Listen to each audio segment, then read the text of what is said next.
I'd like to share translating knowledge into practice, delivering empirically informed mental health training at scale to peer supporters in a time of COVID-19. The evidence suggests that there's an important relationship between adolescents' HIV treatment and their mental health and well-being.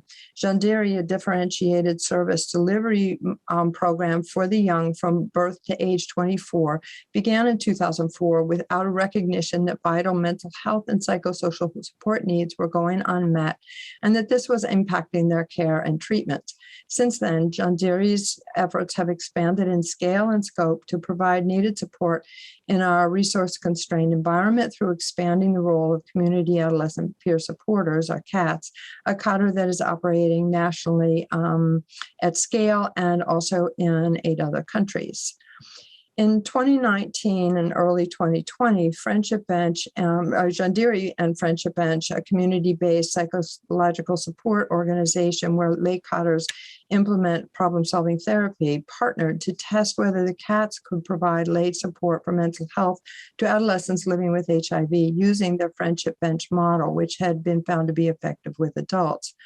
As part of the trial, our qualitative findings highlighted how the model needed to be adapted to fit adolescents' needs. We also developed a guiding set of principles for peer support, the TRUST framework, published in +1 in 2021, which informs our approach within the Zvandiri program. The principles of the framework are training that provides basic understanding of mental health and the promotion of well-being and resilience. And the focus needs to be on discussing and mitigating problems rather than solving them due to the age and developmental level of the adolescents and the relationally embedded nature of the problems that they are frequently encountered in their social world. Referral pathways to link them to link those at psychological risk with other providers and services that go beyond what they themselves can offer. This links to understanding the remit of their role. They need to understand what they can and cannot influence. They're trained to support emotional well-being and provide assistance in coping with difficult challenges, but they do not provide a diagnostic function nor treat mental illness. These instead come from referring on to professionals. Supervision, it's really critical that supervisors are looking after the CATS and guide them, reinforcing their understanding of what they should be able to accomplish and what's beyond their role, as well as what of their own experiences gets triggered in the work around which they need support. And lastly, talking. In Zimbabwe and throughout the region, young people are discouraged from talking about mental health problems. Peer supporters need specific language for approaching these conversations.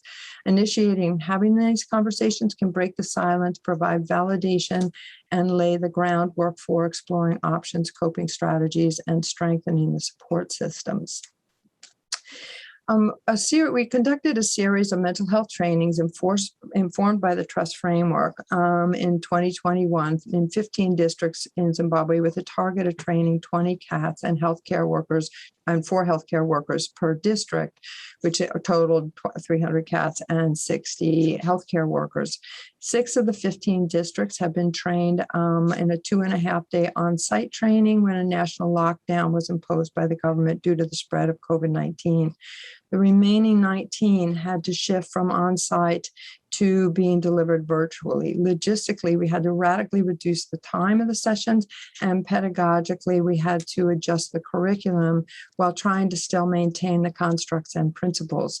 The virtual training was reduced to 2 2-hour sessions with homework assignments in between that had them working in pairs. There were a number of challenges with this.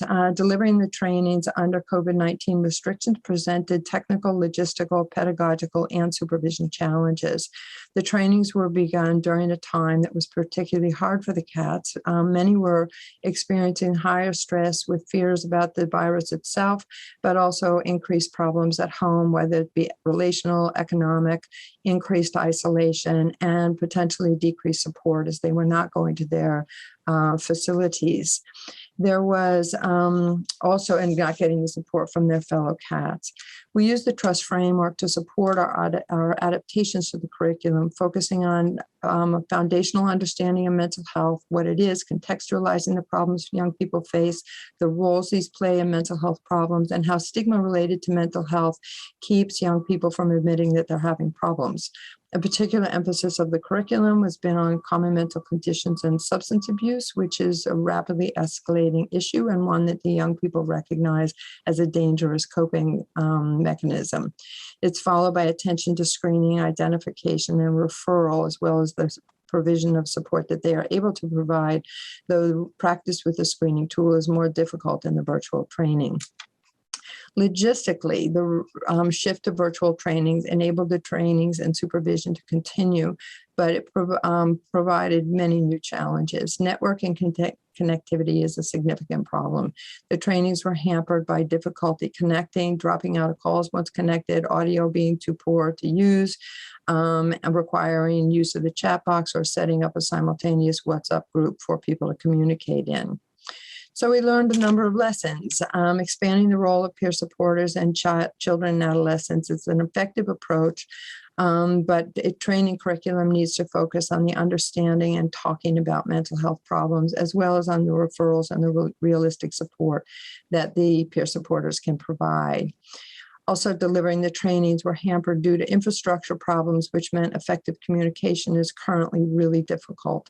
The onus remains on us to be creative and continue to figure out ways that we can do a hybrid approach where not all content is delivered in real time, but that we still have a predominantly engaging learning environment. And finally, as service providers, we can't do it alone. And the effectiveness of the training, for the effectiveness, we need substantial investment in accessible infrastructure for the framework to work and for young people to connect and make use of this virtual world. Thank you.